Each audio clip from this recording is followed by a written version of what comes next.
Welcome to the 10-Minute Treasure. My name's Jeff Pospisil, and you're likely aware that the United Methodist denomination is going through a split right now. And this is a very painful process, and it's really putting people to the test. And it's really putting people to the test on both sides, those that are planning on remaining United Methodist and those that are planning on or have already become Global Methodist. And I just wanted to share with you a couple thoughts on what exactly that test is.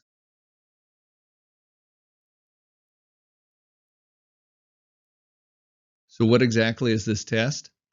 I think for the Global Methodist, this is likely going to be a test of their conviction. And I'll go on more to explain about that. But for the United Methodists, I think their primary test is going to be of their character. So for the Global Methodist, it's conviction. For the United Methodist, it's character.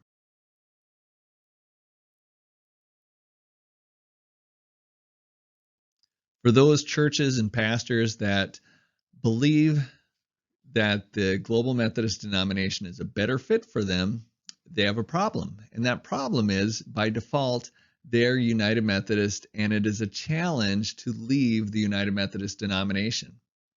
It is a challenge. I wish there was a box you could check or a form you could just fill out and it would be just nice and easy and seamless, but it is a challenge. And I'm going to look at this from the point of view of the church and the pastor and those that are leading the new denomination. And for the church, one of those challenges is that it's going to cost you some money. There is a disaffiliation cost. I've done a video on this before, and I know it's different from region to region. And I know it's cruddy to think that this is a building you paid for, and now you're going to have to pay extra. And you've already paid towards the pastor's pension and your apportionments, and you've done that faithfully, and now you're going to have to pay more. Are we willing to put our money where our mouth is? That's conviction. Then also, our lay people, this is our church. The pastors will come and go, but this is our church. Are we willing to put in the time and the effort to go through this process? This is a fairly labor-intensive process. And the pastor shouldn't do it for you and probably is not even qualified to do it for you, but they can at least connect you with people. So are we willing to go through that effort? Because it is a very time-consuming process for a season. And then the last one is, are we willing to risk conflict? And you're going to have conflict in almost any church. You're going to have a handful of people at best that just don't agree and are going to probably walk away. And in the worst situation, you might have a third of people that don't agree and are willing to walk away. So are you willing to risk that conflict? And maybe they won't walk away. I'm hoping they don't. I really hope our churches stick together, no matter if they stay United Methodist or go Global Methodist, that they stick together for the most part. But are we willing to risk that? So the challenges of money, of the time and the effort, and that conflict that is just never enjoyable for most of us anyway. Then for pastors have a very similar situation. They're going to make this decision on their own. Probably, they'll want to time it out along with their church's decision. But if they're becoming Global Methodist, there's no guaranteed appointment. It's a brand new denomination. It's not even a year old. I feel like I'm giving you all the reasons not to join the Global Methodist denomination, but there's a lot of unknowns if you're going to become Global Methodist as a pastor. So that is a difficult thing in terms of your money and supporting your family. I know those are questions I would have. And then also the time and the effort that it takes to walk along with your church, no matter what, it's going to take you some time and effort to think through this process yourself, as well as guide your church through this process. So that's not going to be easy. And then the last one is there is going to be conflict. And I know a lot of our pastors, they're kind of the peacemakers. And this is going to be difficult for them to know that what they're going to say or what their decision is going to make some people unhappy. And they'll be upset with them. So that's going to be tough. And then for those that are going to be leading the denomination, you may not know this, but like in the Dakotas, Minnesota, we don't have a single employee.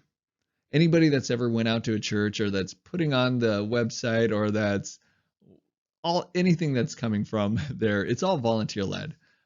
So some churches might reimburse mileage or do pulpit supply or anything like that, but it's really it's volunteer led. And so I guess it does cost them money in that they probably could be doing something else to make money, and it's costing them a lot of time. I mean, they have a heart for churches and they're trying to walk through churches and pastors through this whole process.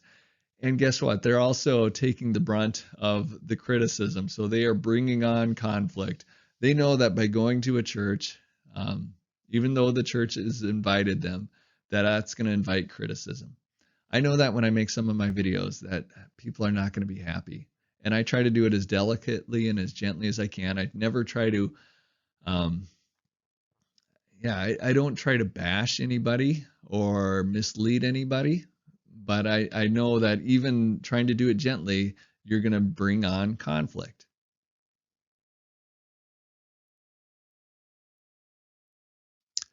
I think this is a test of character for the United Methodists because they are in the power position in the split.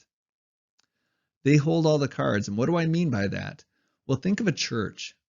So a church, they are in a vulnerable position because they don't own their property. Because of the trust clause, they don't own the building, they don't own the bank account, they don't own the organ or the chairs or anything else.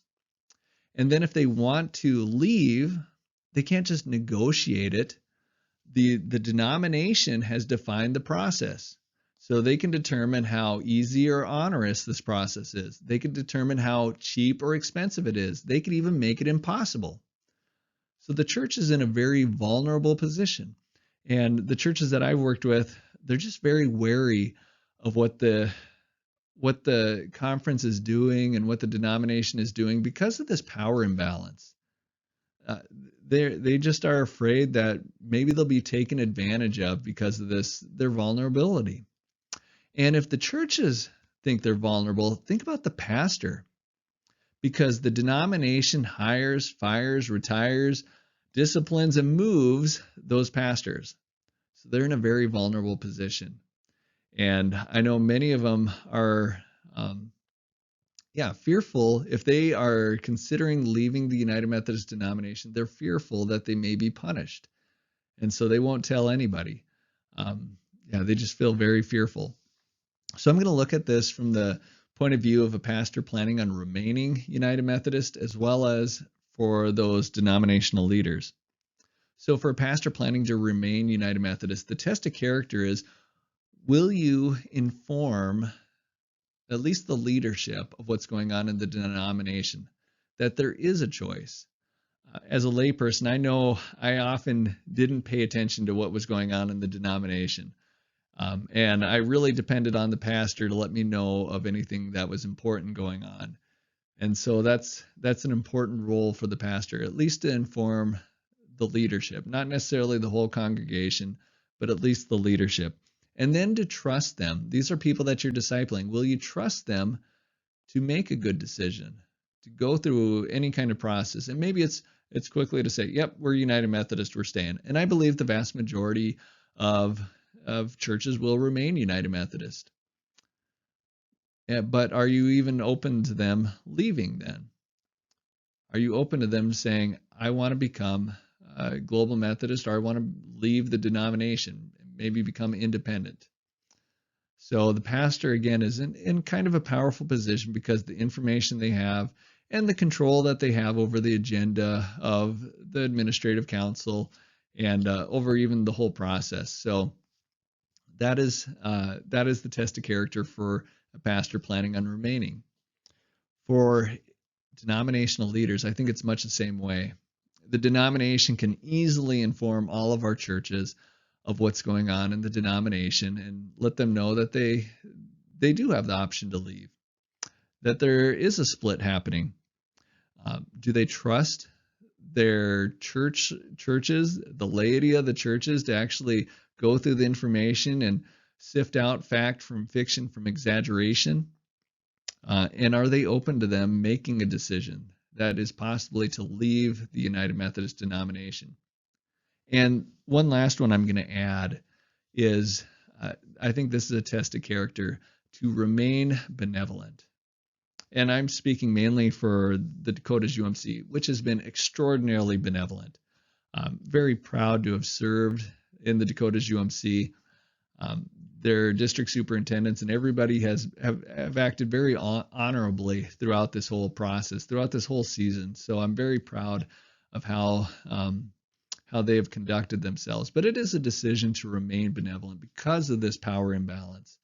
And part of the reason I included this is because there's been a handful of cracks. And again, when you have somebody that's very vulnerable, it just makes them extra nervous, extra wary. And I'm just going to bring up one crack, and that was the decision to cut retiree health benefits for those that that would leave the United Methodist. So I know this is diving a little bit into the weeds of things, but it's been the policy and the practice that once a person retires United Methodist as a member of the Dakotas UMC, they lock in their benefits. And we've had some pastors later on leave the denomination, yet still retain their retiree health benefits, because that's how the policy is. But there was this letter that went out, and it basically was a warning to those retirees to stay in line, or you're going to get your retiree health benefits pulled from you. And then to even make it even worse was, if you see at the very bottom there, it says surviving spouses. So that's widows. I know, and I don't think they meant to do this, or maybe they didn't. Maybe it was a rash decision. But the idea to cut off retiree health benefits from widows seemed like a very, well, I don't know what you want to say. It's not very benevolent. So that was just my concern. And the longer this goes on, I think the more tempting it's going to be for anybody in that position of power to be less benevolent. I think about that with my kids. The longer that they complain, the more likely I'm going to bring the hammer down. Well, the longer this process goes on, I can imagine that it's going to feel more like, why don't we just bring the hammer down? So again, that's a test of character.